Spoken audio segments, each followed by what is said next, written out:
On everybody, sorry for the tardiness and welcome into Players Choice Cowboys Nation. It is October 10th and we're on our 6th episode, and we are here to wrap up what the hell we just witnessed this past weekend. Cowboys beat. Come at me, baby. You already know we got to get into this, and we got to get into this quick, but tell me how you feeling and how was your weekend? My weekend was terrible after this game, man. It was terrible. I don't even want to waste time with this. Let's go down. I don't think that you can put this game on one specific player, on one specific coach, on one specific unit.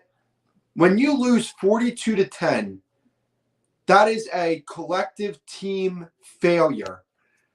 Let's start off with the quarterback, all right?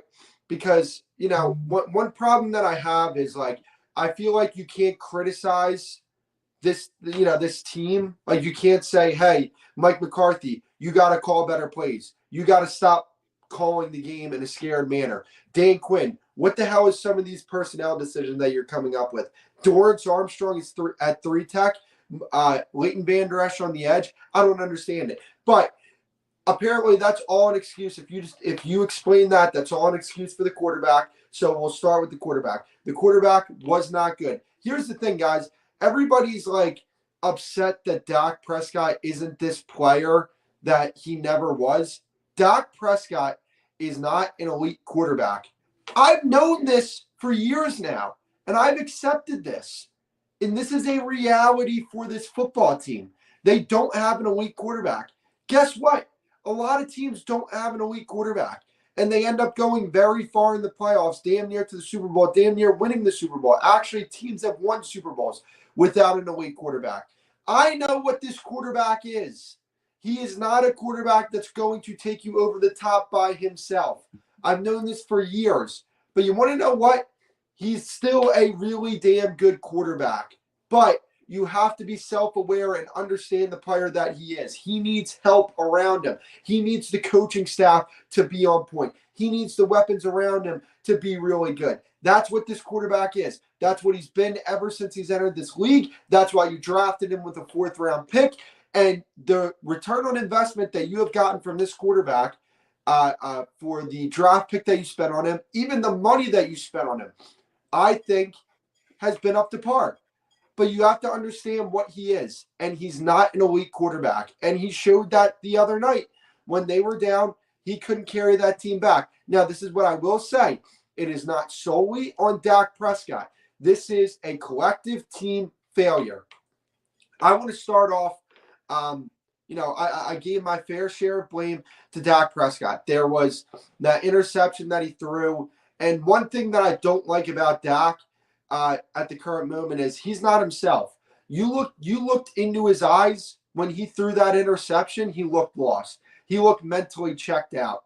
And that's a big problem for me because this is a quarterback that I look at as a very mentally strong individual, as a very mentally strong football player. So when I saw that, that was a very troubling sign because, this is things that we haven't seen from this quarterback over the course of his career. Dak was the quarterback where, okay, we're down by 20 points. You want to know what? We're gonna come from behind and we're gonna at least put ourselves in a position to go win this football game. He doesn't have that in him anymore. I haven't seen it in a long time from him. So that was disheartening to see. Mike McCarthy, we're in 2023 now, dude. This static offense stuff, playing scared, calling the game in a scared fashion. We can't do that and beat the San Francisco 49ers. I didn't understand why we decided to run out of shotgun so much.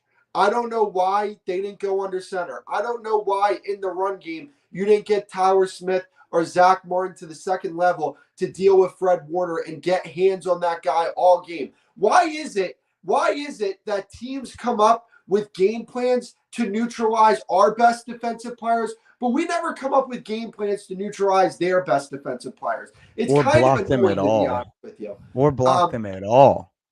Oh my! Here's the first play from scrimmage.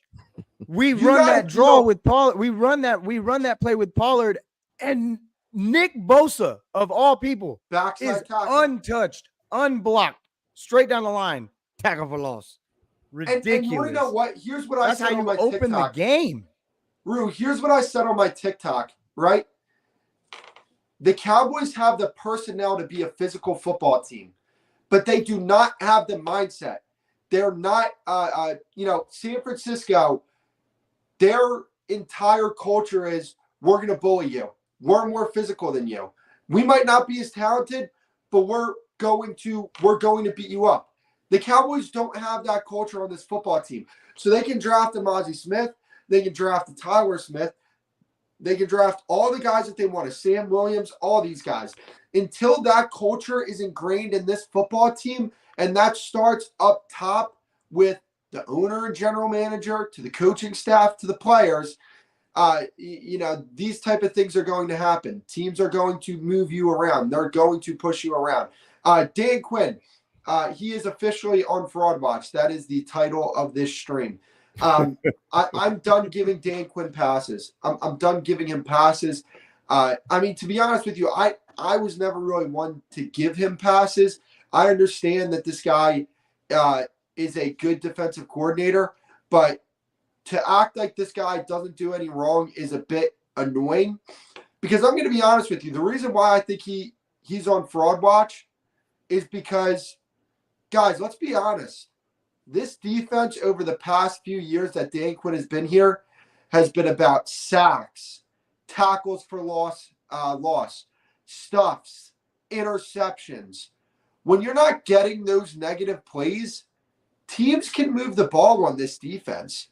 Like when you have a offense that can match up with you physically and from a talent perspective, teams have no problem moving the ball on this defense, because it's not necessary. The base of this defense isn't a fundamentally sound base. It's we're going to be hyper aggressive. We're going to try and get turnovers. We're going to try and get sacks. This has never been a good run defense. I gotta say this though. I gotta butt in real quick, just because what we're looking at here throughout that entire first half, the offense didn't pick up a first down until 5 minutes into the second quarter. The offense was given after the touchdown, after the opening drive from San Francisco, they were shut down the next three straight drives. They could have come back and done exactly what they needed to do to get into the game. And it was just like, dude, this game was a travesty on all sides. Yes. But by the end of it, man, the defense had nothing left. And but here's the thing. Here's the thing. And here's the thing. I'm not going to let that excuse go, because here's the reason why. There were things in this game where, you have Dorrance Armstrong lined up as a 3-technique defensive tackle. This is a guy who can't even play the run well on the edge. He was getting moved 5 yards off the ball as soon as the ball got snapped. He was getting pushed 5 yards back. So when there's personnel decisions like that, putting Leighton Vander Esch on the edge, Leighton Vander Esch is not an edge defender, just like Micah Parsons isn't an edge defender. This team decided to go light on linebacker, and it was a bad decision. They did not invest in that position. Granted, they did get overshown, so I got to give them that. But overall, that is an important position on the defense. Look at what San Francisco's defense has. They have 2 great off-ball linebackers, but both of them have a role that they play. Fred Warner is a Mike linebacker. Dre Greenlaw is a will linebacker. We have 2 will linebackers pretending to be, Leighton Vander Esch is pretending to be a Mike linebacker. He's not that. You got to keep this guy clean. You have a Mike linebacker on your team who could potentially be the best linebacker in football, but you want to play him as an edge defender because he can rush the passer very well. Well, guess what? Micah's rookie season, when they were moving him all across the defense, actually, and putting him off the ball and then rushing him on the edge on pass downs, he was at his most effective. Guys, let's be 100% honest here. Micah Parsons was at his best in his career so far.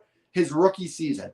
But overall, this was a collective team failure from the offense, from the defense. Quarterback did not play well. That was documented.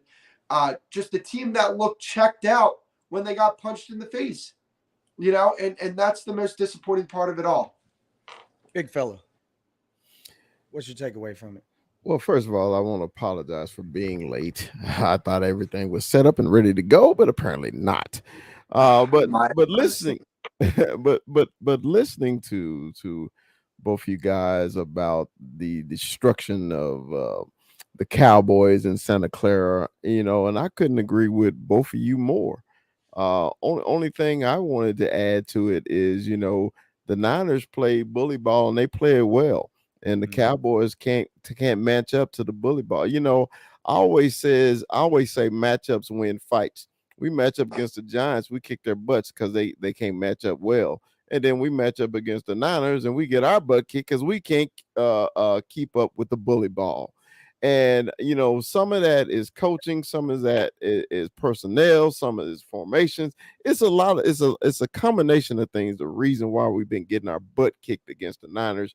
But on Sunday, it was just completely an embarrassment because I thought that the Cowboys would go out there and literally put forth their best effort. And then they played the worst ball they could all year, all season, and including, I have been the biggest proponent of Dak Prescott in my life. I promote Dak Prescott, but on Sunday, dude, I couldn't give you an excuse. There's no excuses for the performance that we had on offense, led by him and led by Mike McCarthy. And I'm with you, Chris. Hey, we're not giving Mike McCarthy no more passes, and we should give Dan Quinn any more passes because it's a combination.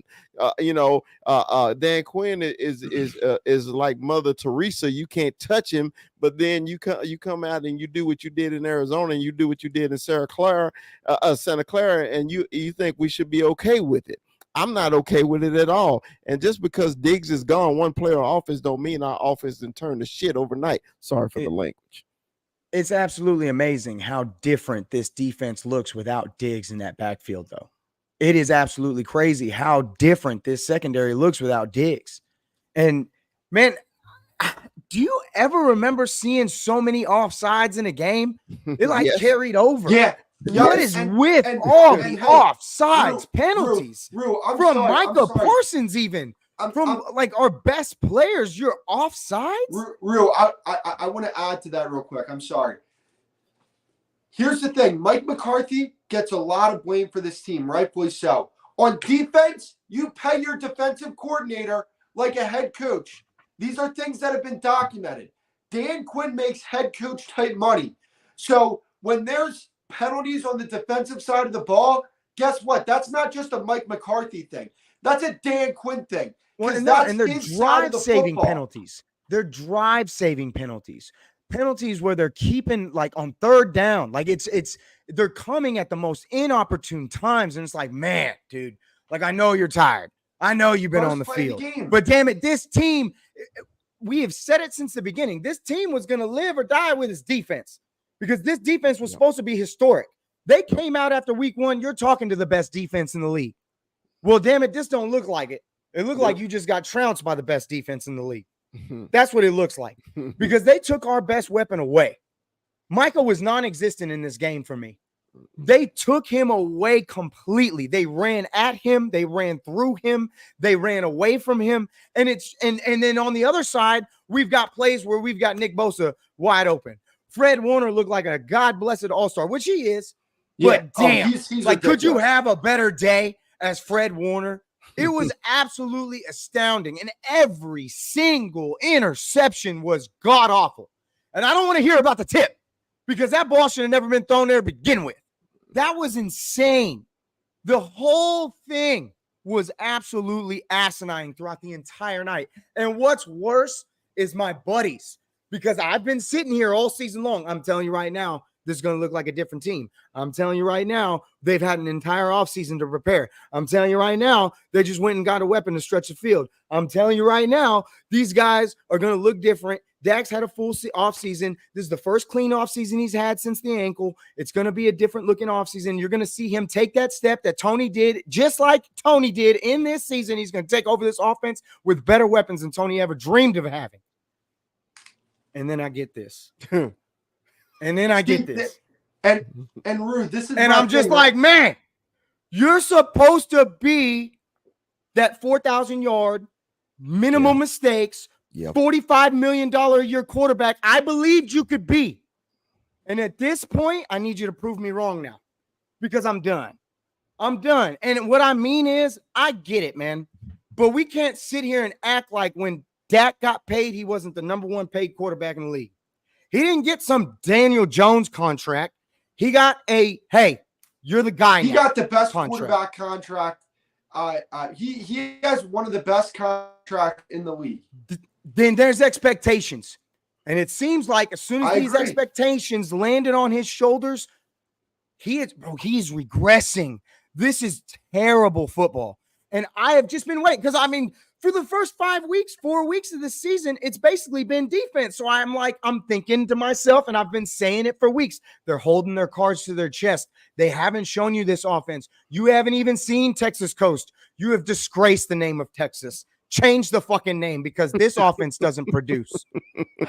Look, here's the thing, Rue. And this is what I said.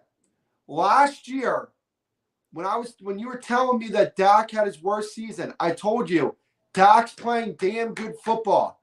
When last year, those interceptions that he had, most of them, or not most, a lot of them came from right read, perfectly placed football that went off a receiver's hands, and the other team got the ball on it.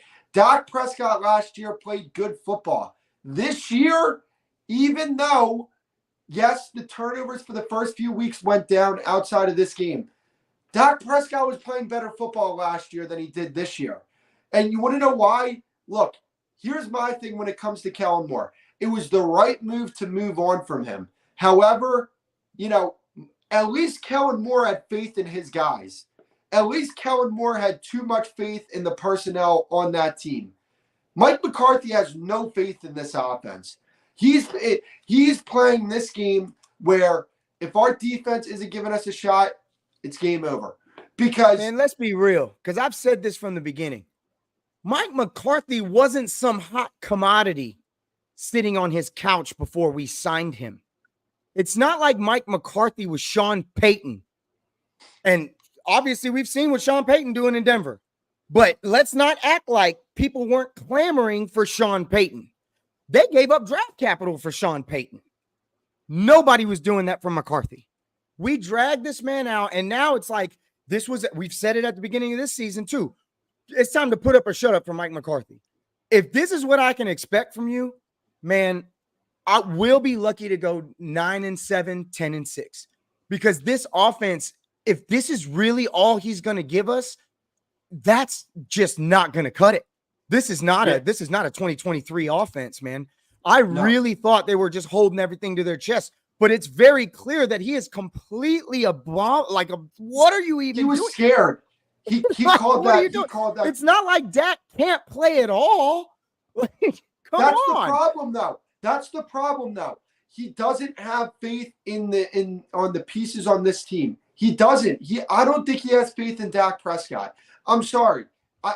The way he's calling plays does not scream to me that he has faith in Dak Prescott. And if you don't have faith in the quarterback, then you got to get out of the situation, because at the end of the day, Dak Prescott still has to, in this offseason, if you didn't believe in Dak Prescott, you should have moved off the team. You never should have taken play calling duties, because here's the thing. Dak this offseason had this season on his contract, next season on this contract. To the people in the chat, trade him, cut him, do all this. You can't. He has a no trade clause. If you cut him, that's a ton of dead money against the cap.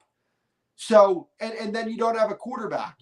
And then you can't even use that money to go get a quarterback. He was going to be your quarterback. So if you didn't have faith in the guy, you should have moved off. You should have moved off this team. Or you should have brought in a coordinator, a play caller that has faith in the quarterback. because nothing's going to change with the quarterback over the next 2 seasons. Maybe this is something that we'll explore this time next season.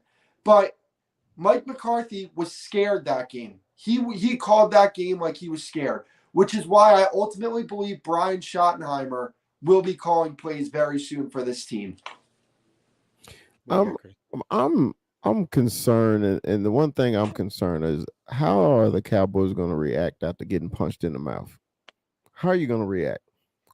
Because in LA on Monday night, believe me, they're itching to punch you in the mouth because how the Niners move up and down the field with ease.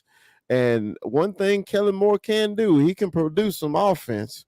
Okay, so they're going to be scoring a lot of points, and I want to know what Dan Quinn is prepared to do. It's just like that scene in the movie. What are you prepared to do? Okay, or are we going to sit here and sulk about this ass whooping that we just took on Sunday night? Or are we prepared to go back out there and play like we think we should be playing? Because if we don't, right now we're already 2 games behind Philadelphia and the Niners. We can't lose too many more grounds, okay? Just because you beat up on the Commanders and beat up on the Giants, that don't mean anything, okay? You got to beat these top teams right now, okay? So I'm just really concerned about the game on Monday night. It's just to see the performance that they're going to try out there. Is Dan Quinn going to be better, especially if our head coach, the play caller, going to be better? Is he going to be any kind of aggressiveness? It just frustrates me how the conservativeness every down. I mean, it's like he rather get 2 yards than 8 yards. Okay, it's like he's calling plays so we'll lead the defense on the sideline as long as possible. That don't make sense to me. What makes sense to me is points on the board, and we're not getting them. Facts. And you want to know what? Here's the thing, right? To the people who say, the Cowboys never should have moved on from Kellen Moore, quick stat for you guys. In 8 quarters against the 49ers, Kellen Moore's offense scored 29 points. 42 points were scored on us on Sunday. Look, Jeff Saturday said this perfectly. No quarterback was going to carry you to a victory that game. Understood. Get it. Doesn't mean that Dak can't play better to give us a better chance at that victory. But, I do think they'll bounce back because here's the thing. I'm ultimately not worried about how they play against Philly. They play Philly very well. We're pretty, like with Dak Prescott, we're pretty much the 49ers to Philly. Not to the same level, but to an extent. I have no doubt that we can beat, Detroit and Seattle and all these other teams. I have no doubt that we can do that. But at the end of the day, what do we play for? This team plays for Super Bowls. And you're going to have to go through San Francisco most likely. Now, here's the thing. Glass half full take, because I do think it's fair to bring up. At the end of the day, whether you lose by 32, whether you lose by 2 points, every loss counts as one loss. Flush it down the drain, watch the film, see where you went wrong, and get better from this. Because this is a long season. And I'm afraid that Mike McCarthy could potentially lose the locker room because there were some calls that he made that screamed to me like, do you even have faith in us as an offense? Do you have faith in the quarterback? If I'm the offensive unit, I'm saying, do you have faith in this quarterback? And if you don't have faith in the quarterback, why should I have faith in the quarterback? But I think that they do have a better rapport in that locker room than we know, because I do think that they believe in Dak. I do think that the offense believes in Dak. I think that the defense believes in Dak. The problem is I don't think the play caller believes in Dak. And I think he's coaching and calling plays in a way where Dak Prescott doesn't turn the football over. Chris, I got a question. Okay. What's that? We know the problem. Okay. And this question is for both of y'all. We know the problem. What's the damn solution? What is the solution to the problems that we're having now? And do we have them on this team, or do we have a solution at head coach? Do we have a solution at offense? Do we have a solution to this? Can you guys give me an answer? What would be the solution to these problems? I'll give you a solution. I think come week 7, Brian Schottenheimer might be the play caller. And I don't even know if that's a solution per se, but like, look, Brian Schottenheimer's played against the San Francisco 49ers going back to Seattle 2 times a year. He knows that defense. He's not going to call plays scared against that defense. In terms of a solution, look, I think that I think you can beat any team in the NFC not named the San Francisco 49ers. That's the problem. And the solution is, pray to the Lord that you don't see them in the playoffs. Pray to the Lord that there's an upset, but things happen. We don't want, knock on wood, injuries happen, acquisitions happen, scheme adjustments happen. Like, for example, look at, Trayvon Diggs. We lose Trayvon Diggs. Look at how big of a loss that is for our secondary. And again, I'm not preying on anybody to get injured, but I'm just saying these are things that happen in football. And as a football team, you can't sit there and say, oh, well, somebody got injured. Well, we're not going to play this game. Like, we're not going to give it our all. Like, these things happen. And if they happen, not to sound any type of way, but if they happen for the other team, like, you got to take advantage of that, and those things happen over the course of the season. So in terms of like, throwing away the season, that would just be irresponsible. You can't do that. For example, go back a few years ago with the Rams. I'll tell you this right now. The only reason why they beat the Tampa Bay Buccaneers a few years ago was because they were injured on their offensive line, and their pass rush could tee off on Tom Brady. He didn't have any type of protection. And they also lucked out because the 49ers beat the Cowboys, and they didn't have to go into Green Bay in that weather and play a team that had their number. And they ended up getting to the Super Bowl, and they got a really good matchup in that Super Bowl with the Cincinnati Bengals. So these things happen where, and just like them, they made an acquisition in mid-season for Von Miller and Odell Beckham Jr. Maybe the Cowboys make an acquisition mid-season for, some guys. But, and then maybe come playoff time, you get a certain matchup, that you like in the wild. Because I think that this team can be the 5th seed. We'll have to see how the division plays out. You still have 2 games against the Eagles. If they're the 5th seed, I feel good about them going up against the NFC South winner. And then let's just say there's an upset on the back end with the 6th or 7th seed. Now you get to go to Philly and play in Philly. I like that matchup. The Cowboys play the Eagles very well. So to give up on this season right now, you can't do that. There's too much football left. There's too much talent on this team. But right now, what's going to be tested is the leadership on this team. It's going to be tested from the quarterback. It's going to be tested from the head coach, the defensive coordinator, the 3 leaders on this team. We're going to see what this team's made of. Rue, what's your solution, Rue? Go to a true West Coast offense. Stop this nonsense of whatever you're trying to create, or quit trying to reinvent the wheel. Let's create run schemes that actually work. Let's run the ball effectively and run the ball more. And in the last 2 games, too. Under center. We have completely gotten away from the run the last 2 games. The run game was completely ineffective against the 49ers. And really, they didn't run much against the Patriots. You told us before the season you were going to run the ball. You told us this offense was going to look like a fine-tuned machine. You went out and got a guy like Hunter Lipke. Use them.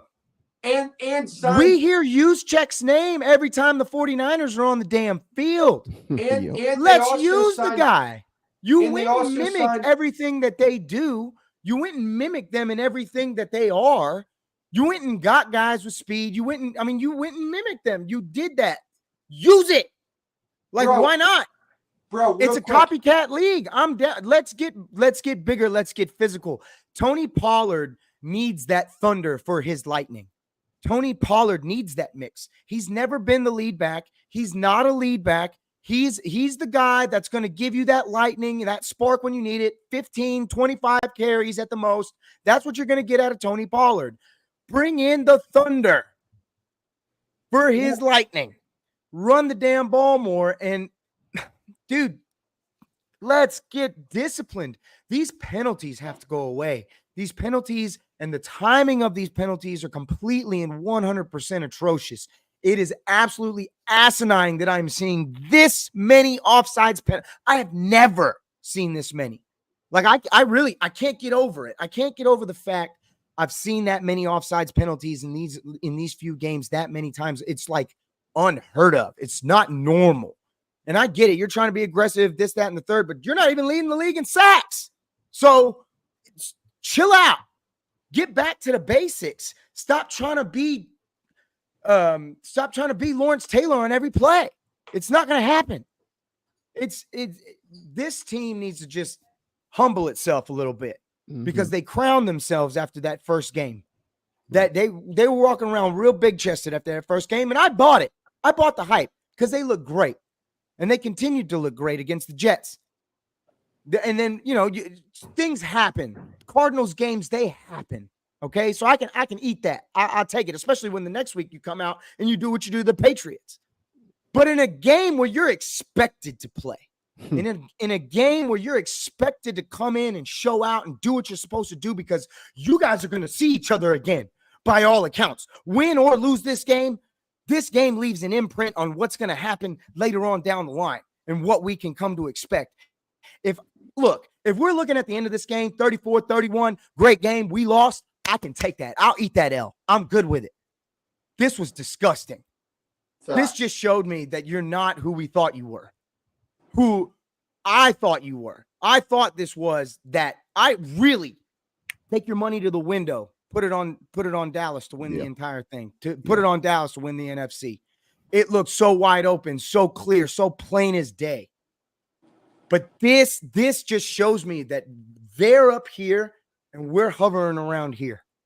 And it's not close right now because they are not making mistakes. They look like a solid football team on all fronts. Front, back, side to side. It is ridiculous. This team needs to just hit the reset button. All right, forget everything. Everything that happened in these first 5 weeks. The first quarter of the season is nothing. It's gone. It's a mystery. Forget about it. It's time to reset, rewind, go to the front, and make it a whole new world now. Because this is not it. This ain't it. You're not going to get 3 turnovers a game. It's not going to happen. You're not going to do that. Not in this league, not with this schedule either.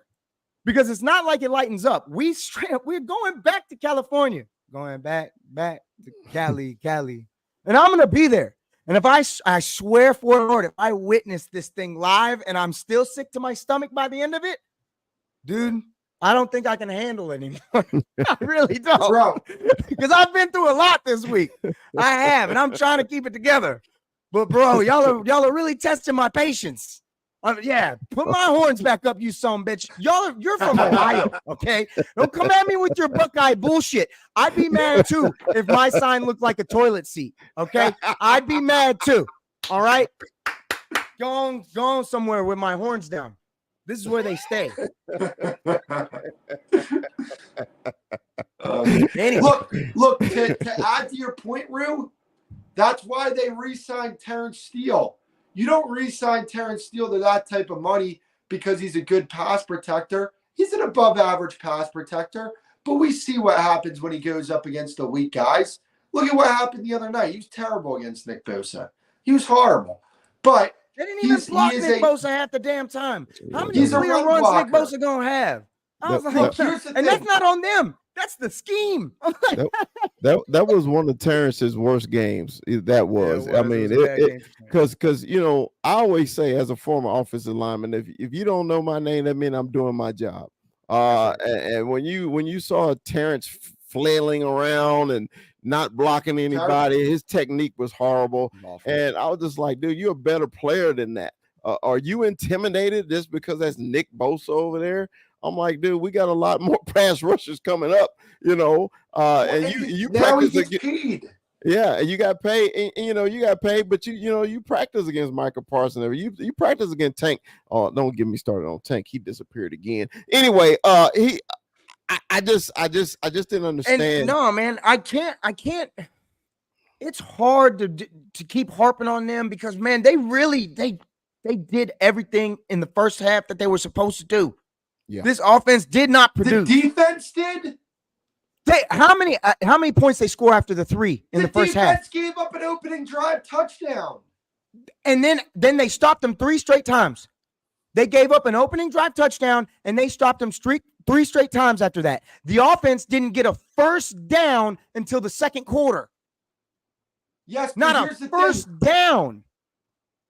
Okay, here's the thing, though. It was a 14-0 lead that they had.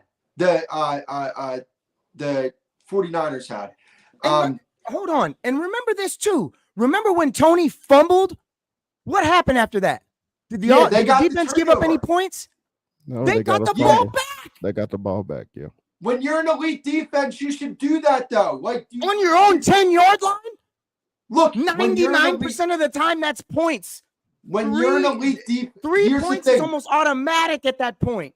They were just on the field. They came onto the field. They literally went touchdown, 3 and out Cowboys, 3 and out 49ers, fumble first play, 3 and out Cowboys. They got the ball back. Damn, man. Your defense shut them down the first half, and you couldn't even get a first down. Pull up the box score. They did not shut them down. They couldn't get a first down. Here's the thing. When that game was 14-7, after that touchdown that they scored, it was like a 14-play drive that they had. Guess what happened? The 49ers offense got back on the field and slapped you around. Let's just keep it real. They slapped you around. They moved the ball at will. They didn't get any pressure. 14-play drive? Who had a 14-play drive in the first half? When we ended up scoring, it was 14-0. We ended up scoring. It was 14-7, and then they got on the field and slapped the defense around. That didn't happen until late in the second quarter. No. How much time was left? I'm talking about after they scored. It was 14-7. It was like midway through the second quarter. And then what happened? And understand me, I'm not excusing the defense, but damn it, they did their job in the beginning. You can't sit here and tell me they didn't. They held them to 7 points. They kept them in the game. The offense wasn't producing at all. They couldn't buy a first down in the first half. The offense is to blame as well. I think what Rue is saying, the offense put a lot of pressure on the defense by, those 3 and outs kind of deflate the team. When the other team is scoring touchdowns and you're doing 3 and outs, that's deflating. Okay. And I really believe people don't play as hard when you deflated that this team game and one half of the team is not doing their job. And it seemed like that. And it seemed like that in the first half. It seemed like one side of the game, a team wasn't doing their job, and then the other side decided, oh well, if they ain't gonna do their job, we're not gonna do ours either. No, and that's how I felt. I like it. That's how I felt. I mean, because I said before this game, the Cowboys cannot get behind against the Niners because we do not have a come from behind offense at this point. We do not. So we can't. But when they deferred for the second half, I was distraught. I was like, man, take the ball, and let's see what we got. I don't give a damn who gets the ball in the second half. Statistically, it means nothing. But what you got to do, you got to establish your dominance. And, and we thought our dominance was on defense, and apparently and real quick, I want to just bring up these first few drives. These are the first few drives of the game. First drive of the game, Niners had 7 plays, touchdown, 7-0. Cowboys offense comes out, 3 plays, 1 yard, see you later, punt the ball. Niners offense comes out, 3 plays, 8 yards, minute 34, see you later. Cowboys offense comes out, 3 plays, 1 yard, see you later. Niners come out again, 11 plays, punt. Cowboys fumble on 1 play. Niners, 2 plays. On the second play, they fumble with CMC. They get the ball back for their offense, 3 plays, 2 yards, see you later, punt. And then, 1 play, 38 yards, touchdown. 14-0. And then, of course, 11 plays, 14-7. And this is all this is basically your first half. Dude, they did their job in the beginning. Yeah, they gave up the opening game touchdown, but they gave you every opportunity to get your shit together. You couldn't even get but a yard on your first 3 possessions. Look, it's obviously awful. Look, both sides of the ball deserve blame. I want to make sure that the defense is getting their blame. Okay? They shouldn't. What is it? There was that offsides. That wasn't on the first drive. Or no. There was a penalty on the first drive that killed them. I think it was that 15-yard. I think it was a face mask on that first drive that really killed the defense and really put the offense in a bad position. Both sides of the ball deserve blame. No doubt about it. I'm making sure that the defense gets their blame because whenever this team wins, it's defense played great. Defense played great. Defense played great. Offense, you got to step it up. No, I'm going to make sure they get their shit this week. Because it's always when they win, it's Dan Quinn that gets all the credit. But when we lose, it's Mike McCarthy that gets all the blame. Nah. We're not doing that. Both Mike and Dan Quinn are getting blamed for this game. The only problem I have with it is because I don't treat it equally. I still blame the offense more for this because at the end of the day, the defense gave you opportunities to do what you needed to do to stay in the game and to take over the game. You did nothing in the first half. Nothing. Absolutely abysmal. You had 1 drive the entire game. That's agree. The offense was not good.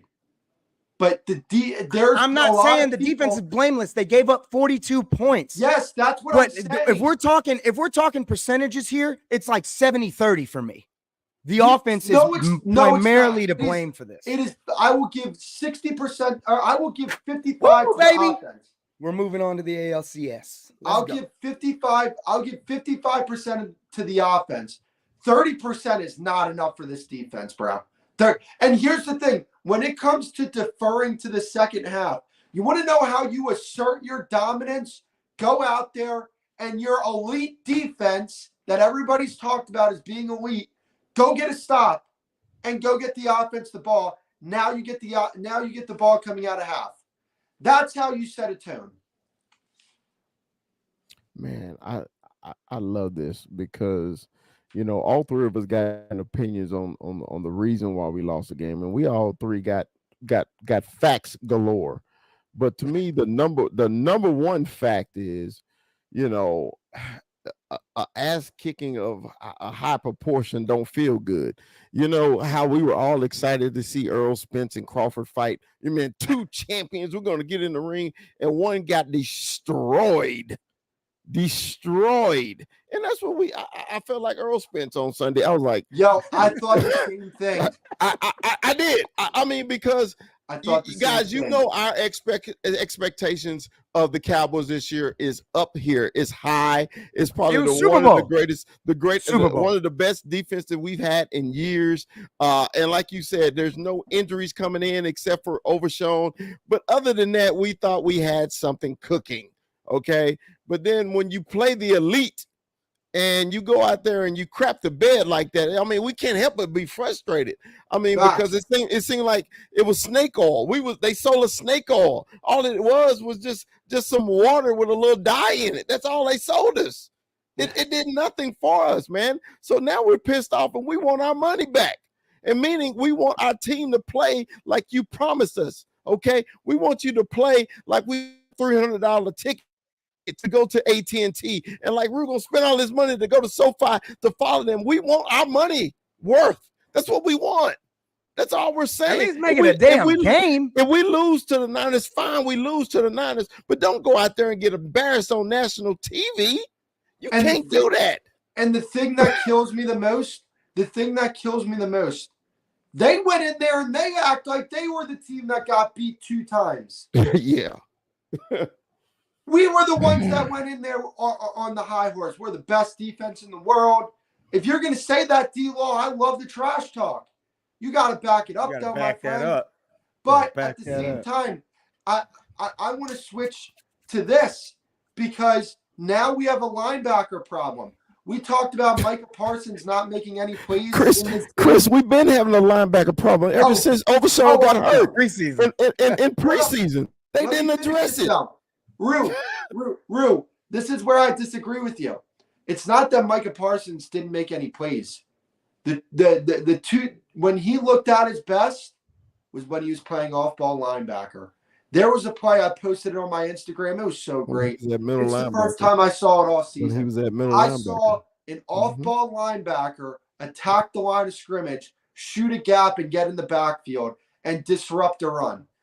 And you want to know who did it? Number 11. Because he's an off-ball linebacker. Honestly, man, we need to start really talking about this fact that he doesn't have the size to play on the line, man. He's not a defensive end. J-Rob can back me up. Me and J-Rob talked about this. J-Rob from he's from the page Players Choice. I don't know if you guys know him.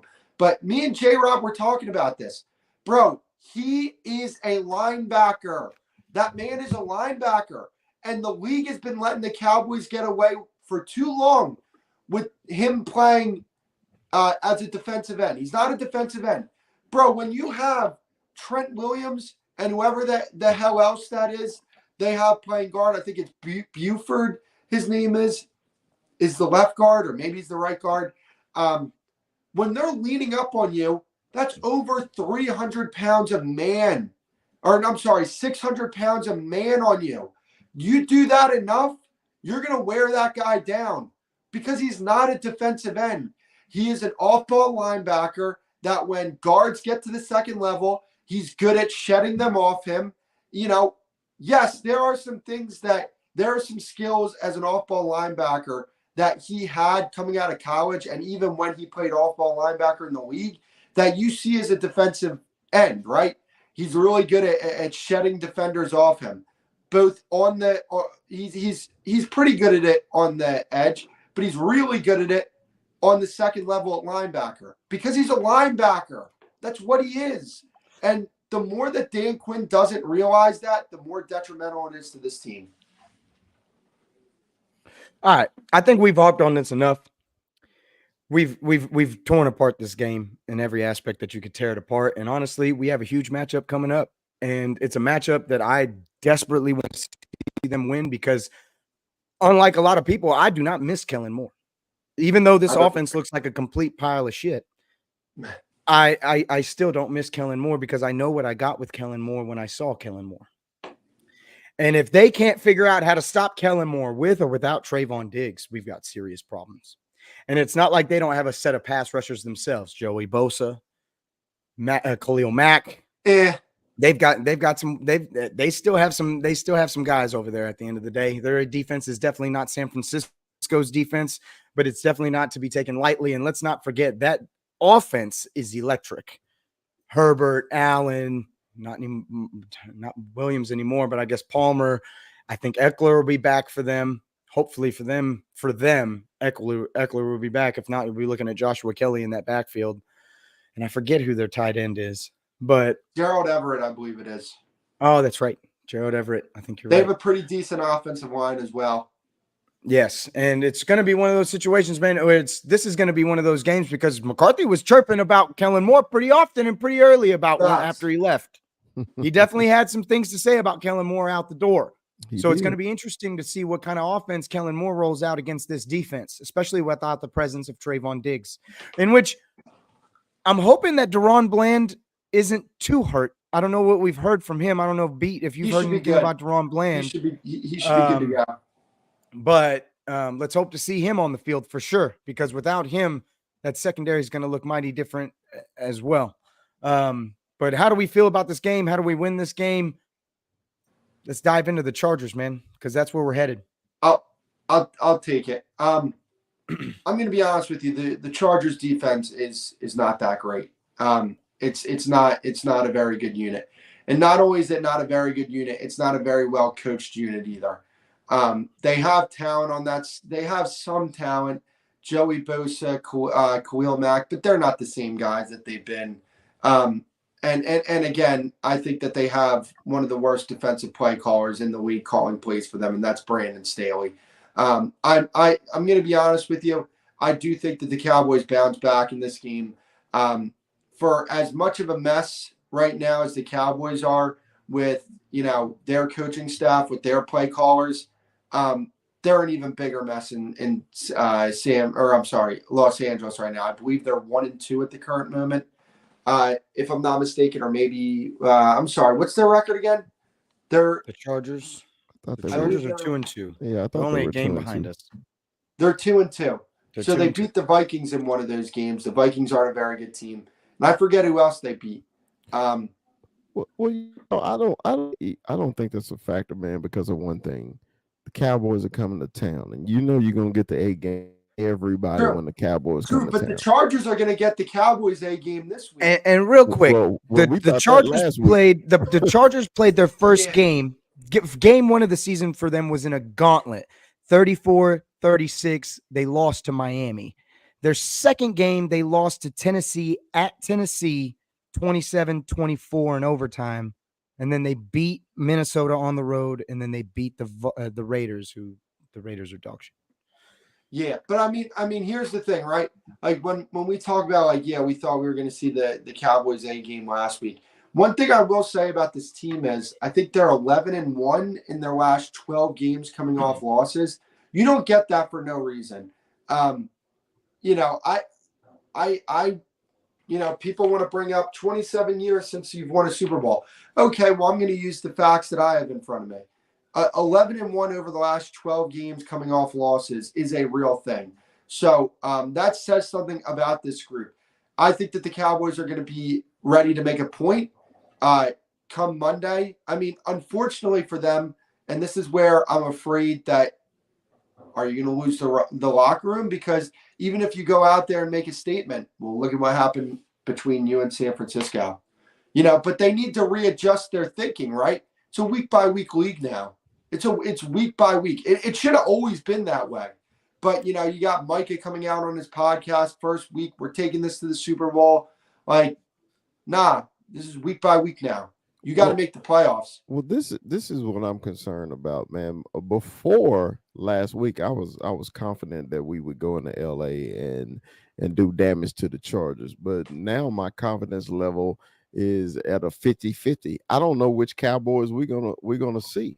And you're telling me about who the Chargers who played. Their defense is not that good, but we thought the same thing about the Cardinals, and we'll see what happened when we waltzed in Arizona. They hadn't beaten anybody, except for the Dallas Cowboys. So to me, stats and the standings don't mean anything. When these teams get up for the Cowboys, okay. And it's going to be a national televised game. It's going to be the only game on. So, players get up for that, man. And we know it as Cowboy fans, we watch every game. You know what the opponent does, man, when the Cowboys come to town. And that's what I'm concerned about. That's why I asked y'all what the solution is. So, are the Cowboys going to come up with a solution when they get to LA and SoFi?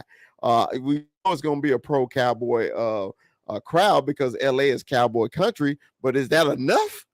I mean, hey, it was a pro crowd. It was a pro crowd in Arizona, and it wasn't. It just, man. I just think, man, we gotta take advantage of situations, man. We can't keep falling behind in these games, and we need to handle people who we need to and play.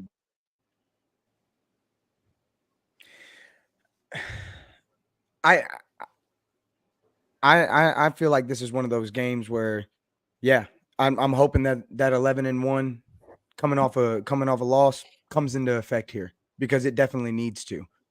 I hate the fact that we're already 4-2 or 3-2. I hate the fact that we're just hovering around 500 because I scoffed at people's predictions of the fact that we'd be 500 through the first 6 weeks of this schedule, especially when you first looked at it at a glance. I really thought if any loss, it was going to be just maybe the 49ers is really what we were thinking.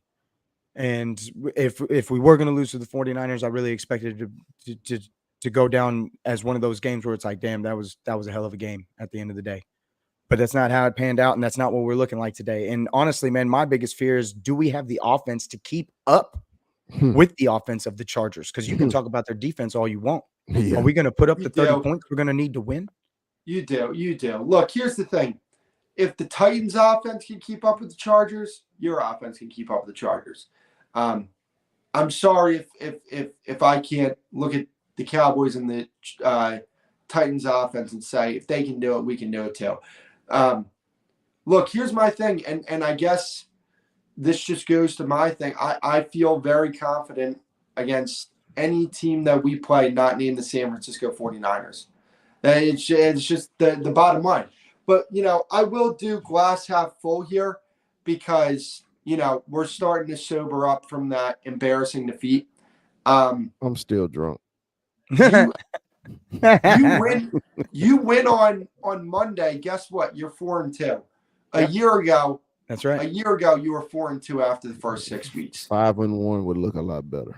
5-1 would look a lot better. I agree. It would look a lot better. We got to play with the cards that we were dealt. That's true. I will say this though. I want to see them run the ball more, man. I really want to see them run the ball more. We haven't run the ball in the last 2 weeks. This week. It's got to start. We got to start pounding that rock. And I really want to see more of Lipke. I want to see more of Hunter Lipke in this offense. I feel like Hunter Lipke is just being left out. And honestly, man, why haven't we really targeted Brandon Cooks more? We went out and got Brandon Cooks, and it's like, man, he's a ghost. We went out and spent the money, got this guy, showed me all these things in training camp, and it's like, man, have you even thrown him the ball? When are we going to get him involved? And it's like, you went out and got Turpin involved, and it's like, dude, why'd we go get Brandon Cooks? If you were just going to revert back to what we were asking you to do last year, like, come on now. What are we doing here? T.Y. Hilton was better. Why are we behind on what's happening? And T.Y. Hilton was better in this offense than Brandon Cooks has been so far. But Chris, we don't know that yet. We don't know it because they hadn't got the ball. Yeah, they hadn't gotten him the ball. So I can't say that T.Y. was better than Cooks right now because we don't know.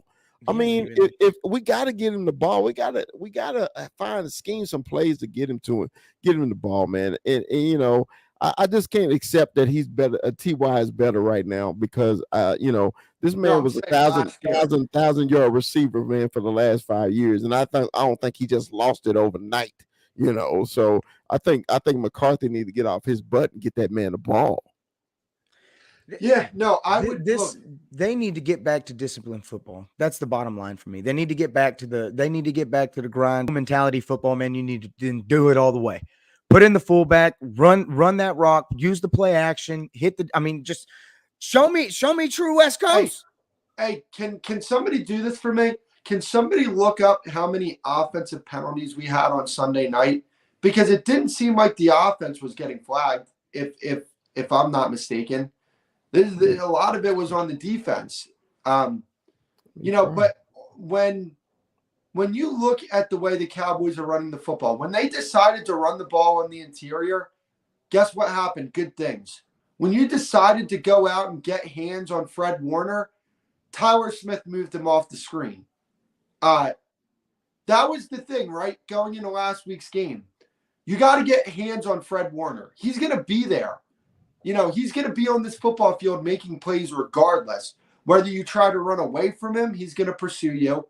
But if you run at him and try to get physical with the guy, you have a way better chance than you did when you were running, away from the guy, because then the guy can go sideline to sideline and make plays like that. The Cowboys got to start running the ball on the interior more. That's where your best guys are. And guys, just to go back to the San Fran game, we brought up the Nick Bosa play where he made that backside tackle. They run the ball at Tyron Smith who is their fourth best run blocker on this team, maybe even fifth best run blocker on this team. So that to me made no sense. So, I was talking about this in the build up to the game. Tyler Smith has to be used as a weapon on that offensive line for you.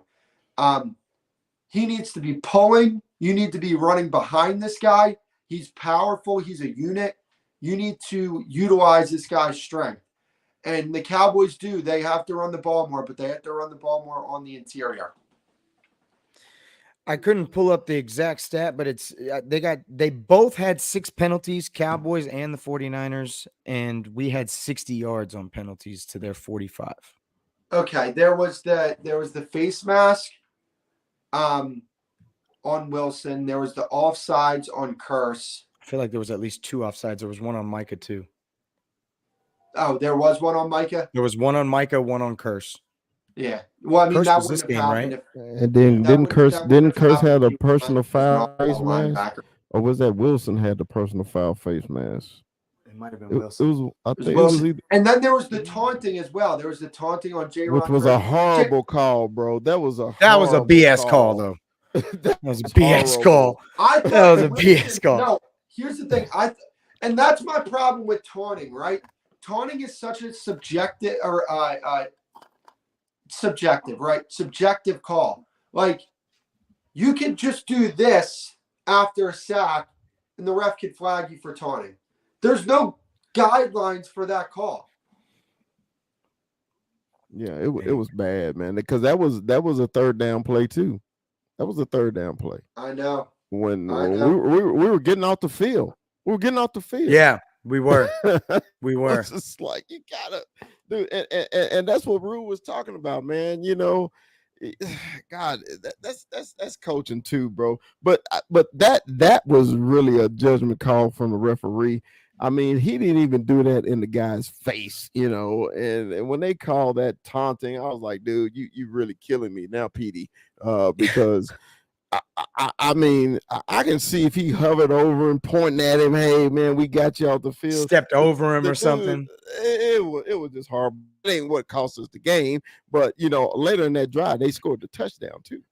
Scored a touchdown. Yeah. So, yeah, it's just, to me, it's so infuriating, man. That was such an infuriating game. But, going back to the Chargers, I think that this is going to be a great game to incorporate your passing attack. I think this is the game where you could let Brandon Cooks loose, try some things out on the offensive side of the ball, because I think they're going to have no other choice but to do that. And I really would like to see more out of Dak Prescott for the simple fact that I really expected more out of him at this point. Like, I really didn't expect to be at what are we at? 4-4, 4 touchdowns, 4 picks. Five. That's where we're at. Five. 5-4 now. Yeah. Expected to be somewhere around 10-2 around here, like at most. That's really what I mean. Through 5 games, I didn't think that was outlandish to think. Well, real quick, because we're about to head out here, and this is the last thing I want to bring up. You guys worried about CeeDee Lamb? I'm worried about the fact that he only has 1 touchdown through 5 games. I'm not worried about CeeDee. I'm worried about his attitude. Okay. Yeah. CeeDee's attitude need to get better. You're a number 1 receiver, man. Sometimes you don't get the ball because you're double and triple teams. I mean, you just got to do your job, bro. The pouting down the sideline all by yourself. If can't nobody talk to you, you're an adult, man. You're a professional football player. Okay. Yeah. Let's just be a professional. That's all that is, man. I'm not worried about CeeDee's ability to be a great football player. I'm just worried about CeeDee's immaturity that happened on Sunday night. I need the mature CeeDee on Monday night. I agree. But yeah, guys, that's going to be it for the show tonight. Rue, I appreciate you for hosting tonight. As I get my PC fixed up here. Hopefully it gets fixed up so that I can be back next week on the PC. But, yeah, I mean, tough loss. We got the Chargers next week. We got to bounce back. But, yeah, we are on episode 6 here. And I greatly appreciate you guys for being out here. Kyle wasn't able to make it. And tonight I didn't want to really do any guests. I wanted to do a group therapy session here, and I think we did a pretty good job with the group therapy session. Hey, man, we needed to vent a little bit. This was painful, man. This was painful. You know what I will say? Every last one of y'all that's like these random ass teams fans and shit, when y'all are like exquisitely happy about one of our losses, just know we don't give a fuck about y'all. We do not watch y'all. We do not care. Like, it is so funny to me how invested you guys are in us. Why? Help me understand. Like, Raiders fans, we don't care. We don't care. Houston fans, we don't care. We don't care. We don't even watch y'all. You know a like, Houston fan? Wow. Who's watching y'all? Like, Seattle fans. It's Seattle fans, y'all too. And the only thing I'll give Seattle fans, at least Seattle fans show up and show All right, out. y'all. We about to have to end the stream. We can't do this. All right, y'all. Hold on. Wait. You interrupted me. I was just about to say something about that. They did that on purpose. That's the only reason. That's the only reason. No, only thing I'll say about Seattle fans, even when y'all were expected to come in dead last place, that place showed up and showed out and was loud as hell. That's the only thing I got to give Seattle fans that. They still show up even when y'all suck ass. So it's got to be nice to have that at least. So I give you credit for that. But I'm just telling you, we don't care. Like, the only other team that we're really watching, bro, I'm probably watching the Chiefs just because Pat Mahomes is that dude I want to watch him play. Like, if you ain't like top tier, like, damn, like, that's some shit I want to see. But we do not care. Language. Sorry. We don't care. I guess we'll see y'all next week. We're out. Shoot, my bad. They don't shut us down.